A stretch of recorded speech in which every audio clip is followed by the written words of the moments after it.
MIM चे ओवेसी बोलतायत, थेट जाऊयात. जैसा बोले बात से फिर अब क्या है तो उसका? आपकी राय बताइए सर। नहीं, राय क्या है भाई, मेरे पार्टी के एमपी है। आपको क्यों बुलाया नहीं है? आपके ऊपर विश्वास नहीं है, ऐसा इनका कहना है। मेरे को नहीं मालूम, आप उनसे पूछो। आपको अपेक्षा है कि उन्होंने बुलाने की? नहीं, मेरे को नहीं मालूम क्यों नहीं बुलाया या बुलाएंगे, मेरे को नहीं मालूम। और जब इम्तियाज साहब जो बात रखे हैं वो बात सीरियस है ना। महागठबंधन का एक ही मंशा है, कांग्रेस को हराना, तो आप क्यों नहीं जाते? क्यों नहीं जाके? आप जाके दोनों का मंशा तो एक ही है ना, मकसद एक ही है ना। क्यों नहीं जा सकते?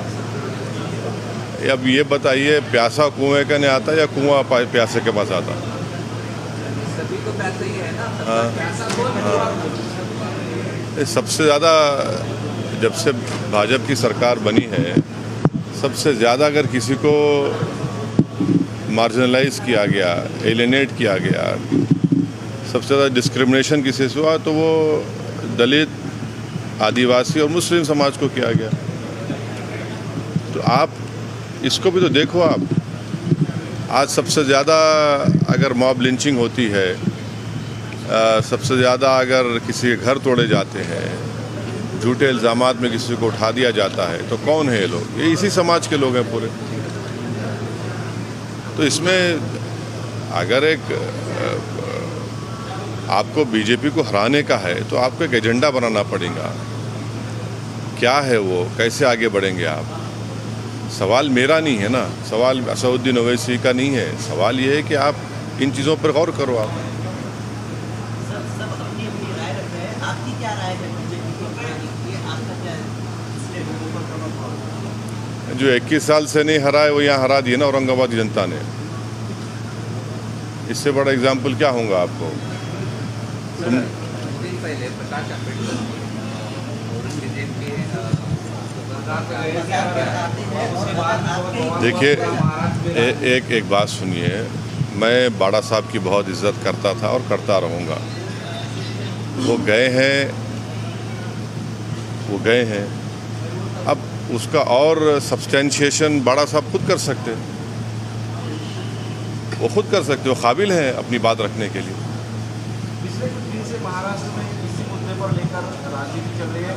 कोल्हापुर या संगमनेर इस जगह जो रखा रही है, अभी ये मुद्दा सामने इलेक्शन के सामने क्या रहा है? नहीं, देखिए, हमारा बोलना ये है कि आप जो है, जैसा अनलॉफुल एक्टिविटीज़ प्रिवेंशन एक्ट का एक शेड्यूल है, उस शेड्यूल में 44 ऑर्गेनाइजेशन बैन है। तो हम इन तमाम लोगों से अपील कर रहे हैं कि भैया आप सत्ता में हैं, आप लोग फ़ोटोज़ की भी एक लिस्ट बना दो। ये फ़ोटो जो रखेगा उसको जेल को भिजा देंगे यूएपीए में। फ़ोटो की लिस्ट बना दो आप, अच्छा रहता ना।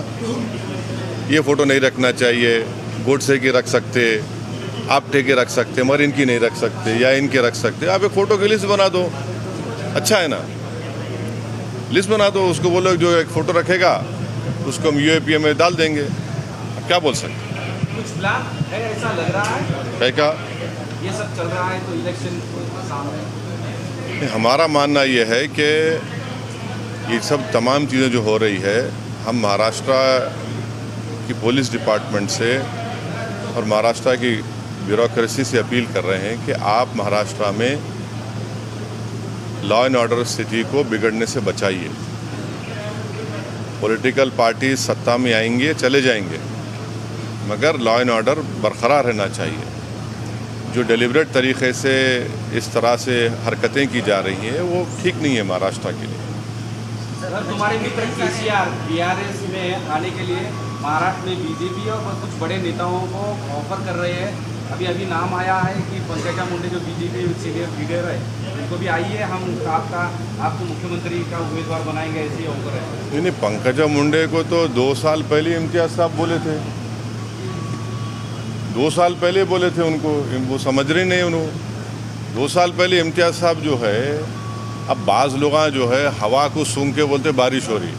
इम्तियाज साहब पहले ही बोल दिए, देखो ऐसा होने वाला है। 2 साल पहले ही इम्तियाज साहब बोले थे उनको। आप खुद कैरी कर रहे थे ना उसको। वो उनको सोचना चाहिए। अब कोई भी अपनी पार्टी को आगे बढ़ा सकता है, ये तो उनका डेमोक्रेटिक राइट है। क्या आप भी बुलाएंगे सीएम के उम्मीदवार बोलते उनका नाम? किनको? पंकजा। अरे भाई 2 साल पहले इम्तियाज साहब उनको बोल चुके हैं ना।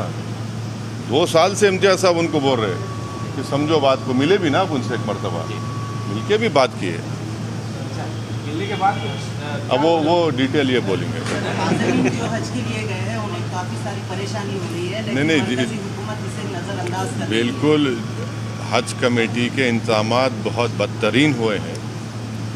हज कमेटी के इंतज़ामात सबसे ख़राब हुए हैं और ऐसा कभी माजी में ऐसा कभी नहीं हुआ है कि हाजी जाकर परेशान है और हाजी की लिफ्ट जिस होटल में या जिस बिल्डिंग में खड़ा गया लिफ्ट गिर जाती है और दूर दूर खड़ा कर दिया गया।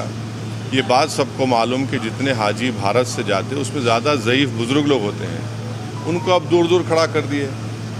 और ये जो अगर कोई औरंगाबाद से जाएगा या कोई दूसरे शहर से जाएगा तो उससे आप 70,000 80,000 बढ़ के ले रहे। किस बात के ले रहे आप? क्यों ले रहे आप तो बड़ा बात करें कि वो हम पैसे कम, कहाँ पैसे कम कर दिया आप तो, ये तो पैसे इजाफा कर दिए उसमें। और जो प्राइवेट हज ऑपरेटर्स हैं उनको कोर्ट को जाना पड़ा, कोर्ट को जाकर जा रहे हैं वो लोग। तो इस साल बहुत ही गलत इंतज़ाम हुआ। हम तो इस मोदी सरकार से अपील करते हैं कि इसका जायज़ा लें, ये क्यों हुआ, ये हज का इंतज़ाम इतना ख़राब क्यों हुआ, बज़ाब्ता प्रोब होनी चाहिए इसके ऊपर। अभी आखिरी सवाल है बस। अभी और आपका भी पक्ष, दोनों का भी मतलब हाँ, महाराष्ट्र के बाहर का पक्ष है दोनों भी, MIM और MIM का यहाँ अच्छी तरह से एक खासदार और कुछ नगर सेवक भी है, दोनों का इकट्ठा 2 विधायक भी है। हाँ, दो विधायक में तो इकट्ठा अगर कुछ सोच है आपकी कि महाराष्ट्र में राजनीति का दोनों इकट्ठा एक साथ आकर कुछ नहीं, अभी तक तो ऐसा कोई बात नहीं हुई। सर, अमेरिका दौरे पर आपका हाँ, प्रधानमंत्री अमेरिका गए।